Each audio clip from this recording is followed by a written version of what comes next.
Pickup trucks sell well. Pickup trucks, this is Texas country. For more than 50 years, Henry Lewis has sold Chevy cars and trucks in Canton, Texas. You wrote this book for your grandkid? Yeah. It's full of life lessons, right? But in his spare time, he wrote a book with short life lessons for his granddaughter. And he says page 10 can help explain a lot these days, especially Trump's firing of FBI Director James Comey. He's a showboat. He's a grandstander. If your presentation is on a 6th grade level, it will be understood, read, listened to, and appreciated. It's kind of fitting. Do you think Donald Trump has mastered that? I think Donald Trump would agree with that statement. You know what? We may mail him a book. Lewis still strongly supports Trump. He's not bothered by the president's tweet seeming to threaten Comey. But Lewis acknowledges some of Trump's antics are starting to wear thin. It bothers me a little bit. Yeah. I think he'd be better served if he were more presidential. If you take the high road and more presidential. But your faith in him is. I'm strong. Still solid. Yeah, that's great. He's a businessman, and that's what the country needs. And I voted for him, and I'll vote for him again. Canton, Texas sits in the heart of Van Zandt County, the antique shopping capital of the world, where Donald Trump won 85% of the vote. As we wandered around town, we found support still runs strong. Carol Sossaman runs her own antique shop, and this exchange with her offered unique insight to why Trump's most ardent supporters haven't lost faith. But with all the crazy headlines we've seen here over the last few months, if you replaced the name Trump and you put in Hillary or Obama, do you think his supporters would have the same reaction? Kind of dismissing things like the Russia investigation, questions about taxes? No. No. Well, because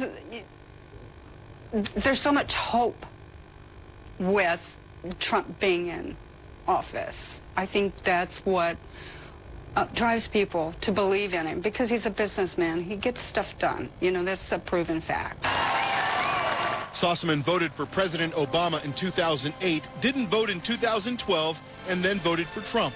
She says the clock is ticking and that Trump's supporters can handle the drama as long as work gets done on issues like health care. Is that a sign there's a crack in Trump's armor? You know, but after a couple of years, if nothing gets done and it's drama all the time, then I don't think he'll have many supporters left. Donald Trump's act might not seem presidential to even some of his supporters, but in the antique shops of this East Texas town, the act hasn't gotten old yet. Ed Lavandera, CNN, Van Zandt County, Texas. Parts of India and Pakistan are suffering from terrible heat. Let's get more on this with meteorologist Pedram Javaheri, who's tracking this story. Pedram? Yeah, you know, Cyril, this has been an ongoing issue the last couple of days, and the images just coming out of this region showing you what people are doing. This is out of Lahore, Pakistan, there across the Ravi River, where folks are trying to cool off. Work your way into New Delhi, finding a unique or creative way to cool off is going into one of the local fountains across that region. But when you look outside, you see it's shortly after 11 a.m. here on Monday. Temps approaching 50 degrees in places like Lucknow, so we're talking almost 120 Fahrenheit. And Kolkata coming in at 43, Chennai around 44 degrees, even in Ahmedabad, Mumbai, temps approaching 40 degrees into the late morning hours. And notice the stagnant nature of all of this, just an oppressive setup over the next couple of days. And this is precisely the time of year you get that disproportionate heating as the Indian subcontinent, the solar radiation heats it up more efficiently than the surrounding body of water. And of course, as that occurs, you begin to see a shift in the winds and come the monsoons in place over the next couple of months. So that is what folks are really counting on to cool these temperatures off. But as you go in towards Tuesday, officials towards Pakistan and India are saying take this very seriously. We know what heat has done in recent years across this region. In fact, you look at the deadliest heat waves on record. It was back in 2003. We know in Europe over 70,000 lives were lost over the summer because of excessive heat. But working way out towards India, 2,500 lives lost in 2015. In Pakistan, 1,500 lives were lost that same year because of excessive temperatures. And your body does a fantastic job trying to cool itself off. It begins sweating, and that sweating actually causes evaporation off of your skin, and that evaporation is a cooling process. But when it's so humid outside, very little moisture can evaporate off of your skin, so that sweating stays put, the water stays on your skin, and that's why we need the monsoons to come in to bring those air temps back down to reality. Notice this as we approach the last week of May there. Historically speaking, that's when you expect the monsoons to begin to shift in towards portions of India. But we know with heat, it is typically the #1 weather killer in the world. It is a leading cause, therefore, aggression when it comes to at least weather-related reasons. Aggression, violent crimes are typically seen to spike with excessive heat, and also productivity, as you would understand, also decreases as well. So all of this, when it comes to the monsoons being something that folks are looking forward to, certainly all makes sense with the next couple of weeks in store. But notice these temps only warms up even a little more out towards Nagpur. These are actual air temps forecast later in the week, 45, maybe 46 degrees.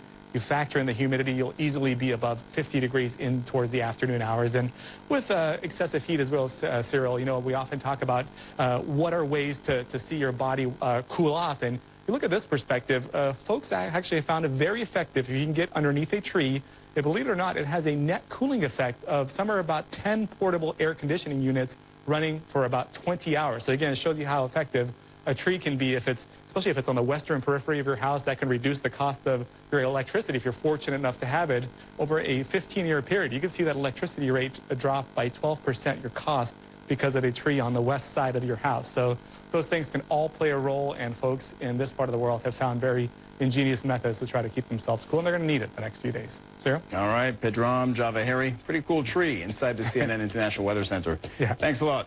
Thanks. And North Korea says it's now capable of striking the mainland United States. What should we make of that claim? I'll ask my guest after the break. And a bleak assessment of how the U.S. government is doing in the Trump administration. We'll be hearing from the former director of national intelligence. Stay with us.